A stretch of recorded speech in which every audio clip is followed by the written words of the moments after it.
Hello दोस्तों, welcome to my channel GK for exam. दोस्तों, इस वीडियो में हम 30 क्वेश्चन देखेंगे जियोग्राफी के, वर्ल्ड जियोग्राफी के, जो कि आरआरबी एनटीपीसी के सीबीडी 2 और एसएससी एमटीएस एग्जाम्स के लिए इम्पोर्टेंट हैं। बहुत इंपॉर्टेंट क्वेश्चन है इसमें, 30 के 30। तो स्टार्ट करते हैं हम फर्स्ट क्वेश्चन के साथ। फर्स्ट क्वेश्चन है, on which date is India likely to experience the shortest day. तो शॉर्टेस्ट डे इंडिया में कब होता है? तो ये होता है 22 दिसंबर को। 22 दिसंबर को शॉर्टेस्ट डे होता है इंडिया में। और लॉन्गेस्ट डे कब होता है? लॉन्गेस्ट डे होता है, लॉन्गेस्ट कब होता है? लॉन्गेस्ट होता है 21 जून को। 21 जून को लॉन्गेस्ट होता है और शॉर्टेस्ट होता है 22 दिसंबर को। और इक्वल कब होता है? इक्वल होता है, डे एंड नाइट इक्वल कब होते हैं? इक्वल होते हैं 21 मार्च और 23 सितंबर। तो शॉर्टेस्ट डे होता है 22 दिसंबर को, लॉन्गेस्ट डे होता है 21 जून को। और इक्वल कब होते हैं? डे और नाइट इक्वल कब होते हैं? वो होते हैं 21 मार्च और 23 सितंबर को। तो ये याद रखना, बहुत इंपॉर्टेंट क्वेश्चन है। इधर से 4 क्वेश्चन बन गए हैं, एग्जाम में जरूर आएगा आपके। उसके बाद नेक्स्ट क्वेश्चन है, the planet revolving east to west is. कौन सा प्लानट ईस्ट से वेस्ट मूव करता है? बाकी प्लानट क्या करते हैं? वेस्ट से ईस्ट मूव करते हैं, लेकिन कौन सा प्लानट जो ईस्ट से वेस्ट रोटेट करता है? तो इसका आंसर हो जाएगा वीनस। वीनस इसका करेक्ट आंसर होगा, फर्स्ट ऑप्शन वीनस। उसके बाद नेक्स्ट क्वेश्चन है, which one of the following is called a red planet. Red planet कौन सा है इसमें से? किसको रेड प्लानट बोलते हैं? तो ये मार्स को बोलते हैं। और क्यों बोलते हैं? क्योंकि इसमें आयरन ज़्यादा पाया जाता है, आयरन। तो इसलिए रेड प्लानट किसको बोलते हैं? रेड प्लानट मार्स को बोलते हैं। उसके बाद नेक्स्ट क्वेश्चन है, the milky way Galaxy was first observe by. तो इसको किसने ऑब्जर्व किया था फर्स्ट? तो इसका आंसर हो जाएगा गैलीलियो। गैलीलियो इसका करेक्ट आंसर होगा, फर्स्ट ऑप्शन इसका करेक्ट आंसर हो जाएगा। सब इंपॉर्टेंट क्वेश्चन है, जो बहुत सारे क्वेश्चन इसमें से फंसेंगे किसी न किसी शिफ्ट में। उसके बाद नेक्स्ट क्वेश्चन है, which is the hottest planet in the solar system. तो सोलर सिस्टम में हॉटेस्ट प्लानट कौन सा है? तो ये है वीनस। क्योंकि वीनस में कार्बन डाइऑक्साइड बहुत ज़्यादा मात्रा में पाया जाता है। ये हॉटेस्ट प्लानट है सोलर सिस्टम का। कार्बन डाइऑक्साइड ज़्यादा पाने के कारण ये बहुत ज़्यादा इसका टेम्परेचर रहता है। और इसी को वीनस को ही क्या बोलते हैं? मॉर्निंग स्टार भी बोलते हैं। मॉर्निंग स्टार अगर पूछे तो किसको बोलते हैं? मॉर्निंग स्टार भी वीनस को बोलते हैं। इवनिंग स्टार भी वीनस को ही बोलते हैं। Evening star, morning star, morning star भी वीनस को बोलते हैं, इवनिंग स्टार भी वीनस को ही बोलते हैं, हॉटेस्ट प्लैनेट भी वीनस को ही बोलते हैं। तो ये याद रखना। उसके बाद नेक्स्ट क्वेश्चन है, which of the following statement is correct. तो इसमें से बताना कौन सा करेक्ट नहीं था। Pluto is not a planet now. तो ये सही है, ये प्लानट नहीं है प्लूटो अब। Pluto was discovered by Clyde Tombaugh in 1930। ये भी सही है। Pluto has been given the number 134340। ये भी सही है। तो ये तीनों सही है। तो ऑल ऑफ द अबव इसका करेक्ट आंसर हो जाएगा। और ये याद रखना बहुत जरूरी है, क्लाइडी टॉम्बॉक, ये भी याद रखना बहुत है। प्लूटो अभी, प्लूटो को 2006 में प्लानट की लिस्ट से हटा दिया गया है। तो ये डार्क प्लानट बन गए 2006 में। प्लूटो को प्लानट की लिस्ट से हटा गया, ये याद रखना है 2006। उसके बाद नेक्स्ट क्वेश्चन है, the light from the sun reaches the earth in about. तो अप्रोक्सीमेटली टाइम बताना है, तो कितना? 8 मिनट। उसका करेक्ट आंसर हो जाएगा 8 मिनट, 8 मिनट। उसके बाद नेक्स्ट क्वेश्चन है, the asteroids revolve around the sun in between. तो एस्ट्रॉइड किसके बीच में रिवॉल्व करते हैं? ये करते हैं मार्स एंड जुपिटर के बीच में। मार्स एंड जुपिटर, ये बहुत इंपॉर्टेंट क्वेश्चन है। मार्स एंड जुपिटर बहुत बार आ चुका है एग्जाम में। तो बी ऑप्शन इसका correct answer, Mars and Jupiter. उसका नेक्स्ट क्वेश्चन है, which of the following is called the twins of the अर्थ। तो अर्थ का ट्यून किसको बोलते हैं? ये बोलते हैं हम वीनस को। क्योंकि वीनस की साइज और मास डेंसिटी ये अर्थ के आसपास ही है, तो इसलिए इसको ट्यून्स बोलते हैं अर्थ का। तो Venus is called the twins of the earth. B option इसका करेक्ट आंसर होगा। वीनस को बहुत कुछ बोलते हैं, evening star, morning star, twins of the earth, hottest planet, ये सब बोलते हैं वीनस को। उसका नेक्स्ट क्वेश्चन है, when does solar eclipse takes place. तो कब होता है? जब सोलर इक्लिप्स, बताना ये कब होता है। जब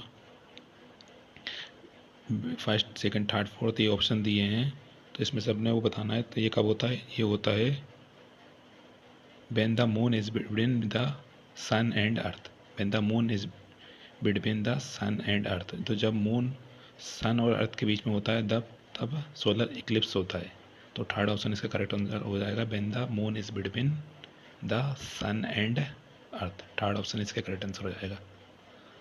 उसके बाद नेक्स्ट क्वेश्चन है, the earth rotates on its axis at an inclination of, तो इसका आंसर हो जाएगा 23.5 डिग्री इसका करेक्ट आंसर हो जाएगा। ये बहुत इंपॉर्टेंट है, ये हर एग्जाम में आता है क्वेश्चन। फर्स्ट ऑप्शन करेक्ट होगा। उसका नेक्स्ट क्वेश्चन है, what is the international date line, तो इंटरनेशनल डेट लाइन क्या है, ये है it is the 180 degree longitude. 180 degree longitude जो लाइन है उसको इंटरनेशनल डेट लाइन बोलते हैं। फोर्थ ऑप्शन इसका करेक्ट आंसर हो जाएगा। उसके बाद नेक्स्ट क्वेश्चन है, प्राइम मेरिडियन पासिस थ्रू, तो ये कहाँ से पास होती है, ये पास होती है ग्रीनविच से। ग्रीनविच कहाँ पे है, ये लंदन में है। ग्रीनविच लंदन में है, लंदन इंग्लैंड में ग्रीनविच, तो ये याद रखना। प्राइम मेरिडियन क्या होती है, 0 डिग्री की लॉन्गिट्यूड होती है। 0 डिग्री लॉन्गिट्यूड प्राइम मेरिडियन होती है, 0 डिग्री की लॉन्गिट्यूड। उसके बाद नेक्स्ट क्वेश्चन है, which one of the following rivers crosses the tropic of Capricorn twice, तो ट्रॉपिक ऑफ कैप्रिकॉर्न को 2 बार कौन सी रिवर क्रॉस करती है, ये करती है लिम्पोपो। लिम्पोपो इसका करेक्ट आंसर होगा सेकंड ऑप्शन। ये साउथ अफ्रीका में है, लिम्पोपो साउथ अफ्रीका में, साउथ अफ्रीका, ये 2 बार क्रॉस करती है लिम्पोपो। और नेक्स्ट क्वेश्चन देखते हैं हम, the equator does not pass through which of the following countries, तो इक्वेटर इसमें से किस कंट्री को पास नहीं करती, तो ये किसको नहीं करती, मैक्सिको को नहीं करती। मैक्सिको को नहीं करती, बाकी केन्या को करती है, इंडोनेशिया को करती है, ब्राज़ील को करती है, मैक्सिको को नहीं करती, तो आंसर हो जाएगा मैक्सिको। अब देख लेते हैं इक्वेटर के बारे में थोड़ा, तो इक्वेटर पास करती है 13 कंट्रीज से, तो इसमें हो जाएगा, इनके नाम है Ecuador, Colombia, Brazil, Sao Tome Principe, Gabon, Republic of the Congo, Democratic Republic of the Congo, Uganda, Kenya, Somalia, Maldives, Indonesia and Kiribati, तो 13 कंट्रीज हो गई हैं। उसके बाद नेक्स्ट क्वेश्चन है, द टर्म डॉब मीन्स, तो इसका आंसर हो जाएगा a land between 2 rivers. A land between 2 rivers is called doab, doab. उसके बाद नेक्स्ट क्वेश्चन है, the core of the earth is also known as, तो इसको और क्या बोलते हैं, इसको बोलते हैं barysphere. Barysphere, third option इसका करेक्ट आंसर होगा, थर्ड ऑप्शन बेरी स्पीयर। उसके बाद नेक्स्ट क्वेश्चन है, what is the position of the earth when it is at the greatest distance from the sun, तो इस position को बोलते हैं, इसको बोलते हैं हम एपी एपिलियन, एपिलियन बोलते हैं। ये क्वेश्चन बहुत बार आ चुका है, एपिलियन जब ग्रेटेस्ट डिस्टेंस होती है फ्रॉम द सन से, और जब क्लोजेस्ट होती है, क्लोजेस्ट को हम पेरीहेलियन बोलते हैं, पेरीहेलियन बोलते हैं जब क्लोजेस्ट होती है, तो याद रखना दोनों टर्म्स। उसके बाद नेक्स्ट क्वेश्चन है, density of the earth atmosphere is highest in the, तो ये हाईएस्ट कहाँ पे होगा, ये तो ट्रोपोस्फियर में ही होगा, तो ट्रोपोस्फियर इसका फर्स्ट ऑप्शन इसका करेक्ट आंसर हो जाएगा, ट्रोपोस्फियर। फर्स्ट ऑप्शन इसका करेक्ट आंसर होगा ट्रोपोस्फियर। उसके बाद नेक्स्ट क्वेश्चन है, आवर एटमॉस्फियर डिवाइडेड इनटू, तो कितने लेयर्स में डिवाइडेड है, तो ये है 5 लेयर्स में डिवाइडेड है, 5 लेयर्स में। तो 5 लेयर कौन कौन सी है, 5 लेयर हैं, ट्रोपोस्फियर है, ट्रोपोस्फियर, उसके बाद कौन सी आती है, उसके बाद आती है स्ट्रेटोस्फियर, स्ट्रेटोस्फियर, उसके बाद आती है मेसोस्फियर, उसके बाद आती है थर्मोस्फियर, उसके बाद आती है थर्मोस्फियर, और उसके बाद लास्ट कौन सी आती है, ये हो गई फर्स्ट, ये हो गई सेकंड, ये हो गई थर्ड, ये हो गई फोर्थ, ये फिफ्थ कौन सी होती है, फिफ्थ होती है एक्सोस्फियर, फिफ्थ होती है एक्सोस्फियर। तो 5 layer troposphere, stratosphere, mesosphere, thermosphere, exosphere, तो ये 5 लेयर्स होती हैं। उसके बाद नेक्स्ट क्वेश्चन है, which layer of the earth atmosphere contains the ozone layer, तो ओजोन लेयर किस लेयर्स में होती है, ओजोन लेयर होती है स्ट्रेटोस्फियर में होती है, स्ट्रेटोस्फियर में होती है ओजोन लेयर।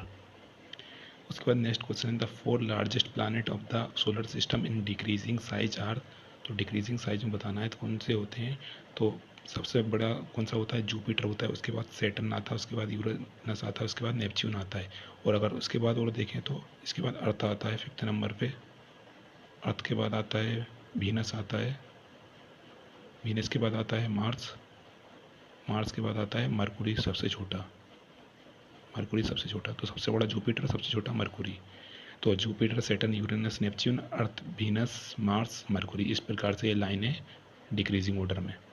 तो याद रखना बहुत इंपॉर्टेंट है। उसके बाद नेक्स्ट क्वेश्चन है the outermost layer of the sun is called, तो इसको क्या बोलते हैं, इसको बोलते हैं हम corona. Outermost layer of the sun is called corona, corona. उसके बाद नेक्स्ट क्वेश्चन है which of the following is called blue planet. तो ब्लू प्लैनेट किसको बोलते हैं, ये बोलते हैं हम अर्थ को बोलते हैं ब्लू प्लैनेट, ब्लू प्लैनेट, हम अर्थ को बोलते हैं ब्लू प्लैनेट।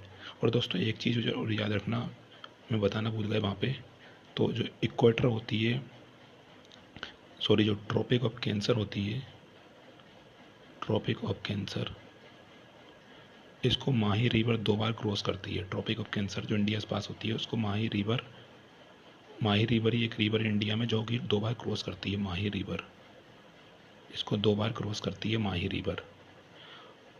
तो ये याद रखना बहुत इंपॉर्टेंट है। ट्रॉपिक ऑफ कैंसर को 2 बार कौन सी रिवर क्रॉस करती है, ये करती है हम माही रिवर। तो याद रखना बहुत इंपॉर्टेंट है। और जो एक कोंगो, कोंगो रिवर या जिसको जेरी भी बोलते हैं, ये इक्वेटर को 2 बार क्रॉस करती है। कोंगो या रिवर जिसको जेरी भी बोलते हैं, ये किसको, इक्वेटर को 2 बार क्रॉस करती है। तो ये याद रखना, ये अफ्रीका में है। तो ये याद रखना, ये बहुत इंपॉर्टेंट है। माही रिवर ट्रॉपिक ऑफ कैंसर को 2 बार क्रॉस करती है और कोंगो रिवर जो कि जिसको जेरी भी बोलते हैं वो इक्वेटर को 2 बार क्रॉस करती है, याद रखना। उसके बाद नेक्स्ट क्वेश्चन है which planets do not have satellites revolving around them. तो किस प्लैनेट में सैटेलाइट नहीं है कोई भी, किसकी, इनमें से कौन से प्लैनेट की सैटेलाइट नहीं है कोई भी, तो किसकी नहीं है, तो मरकुरी की और वीनस की नहीं है। मरकुरी वीनस की कोई सैटेलाइट नहीं है। और लार्जेस्ट सैटेलाइट कौन सी है सोलर सिस्टम में, गैनीमीड है largest satellite, Ganymede largest satellite solar system की। और मार्स की सैटेलाइट कौन सी है, मार्स में दो सैटेलाइट है मार्स की, कौन कौन सी, फोबोस, फोबोस और डीमोस। ये भी याद रखना, फोबोस और डीमोस है मार्स की सैटेलाइट, फोबोस और डीमोस। गैनीमीड किसकी सैटेलाइट है, जुपिटर की सैटेलाइट है, largest satellite of the solar system. और टाइटन है, टाइटन किसकी सैटेलाइट है, टाइटन सैटर्न की सैटेलाइट है। याद रखना बहुत इंपॉर्टेंट क्वेश्चन है। उसके बाद नेक्स्ट है which of the following scientist proved that the path of the each planet around the sun is elliptical. तो ये किसने प्रूव किया था, ये किया था केपलर ने। याद रखना केपलर ने प्रूव किया था, ये बहुत ज़रूरी क्वेश्चन है, मोस्ट इंपॉर्टेंट क्वेश्चन, केपलर इसका करेक्ट आंसर हो जाएगा। उसके बाद नेक्स्ट क्वेश्चन है the earth completes one rotation on its axis इन। तो ये कितने टाइम में करता है, ये करता है 23 आवर 56 मिनट्स और यहाँ पे 4.1 सेकेंड होगा, 4.1 होगा यहाँ पे, 4.1 सेकेंड होगा ये। तो 23 आवर 56 मिनट 4.1 सेकेंड। तो फर्स्ट ऑप्शन इसका करेक्ट आंसर होगा। उसके बाद नेक्स्ट क्वेश्चन है where is the great barrier reef located. तो ये कहाँ पे है, पैसिफिक ओशियन में है, पैसिफिक ओशियन, क्वींसलैंड, ऑस्ट्रेलिया। तो याद रखना पैसिफिक ओशन में क्यों, कहाँ पे, ऑस्ट्रेलिया में है great barrier reef, Australia, Queensland Australia में। तो याद रखना पैसिफिक ओशन इसका करेक्ट आंसर हो जाएगा। उसके बाद नेक्स्ट क्वेश्चन है the longest river in Asia. तो एशिया की लॉन्गेस्ट रिवर कौन सी है, तो ये है रिवर यांगत्जी, यांगत्जी रिवर लॉन्गेस्ट है, एशिया की है, एशिया की पूछ रहे हैं। सबसे लॉन्गेस्ट रिवर वर्ल्ड की कौन सी है, नील है सबसे लॉन्गेस्ट। उसके बाद कौन सी आती है, उसके बाद अमेजन का नंबर आता है, उसके बाद यांगत्जी होती है, यांगत्जी थर्ड लॉन्गेस्ट रिवर है वर्ल्ड में। फर्स्ट पे आएगी नील, सेकंड पे आएगी अमेजन, उसके बाद यांगत्जी आएगी लॉन्गेस्ट में। और लॉन्गेस्ट रिवर एशिया में तो यांगत्जी ही होगा। उसके बाद नेक्स्ट है सारगेसो सी सिचुएटेड इन। तो ये कहाँ पे है, अटलांटिक ओशियन में सारगेसो सी। फर्स्ट ऑप्शन इसका करेक्ट आंसर हो जाएगा, सारगेसो सी। तो दोस्तों टोटल 30 क्वेश्चन हो चुके हैं। दोस्तों वीडियो पसंद आए तो लाइक ज़रूर करना और शेयर ज़रूर करना। Thank you.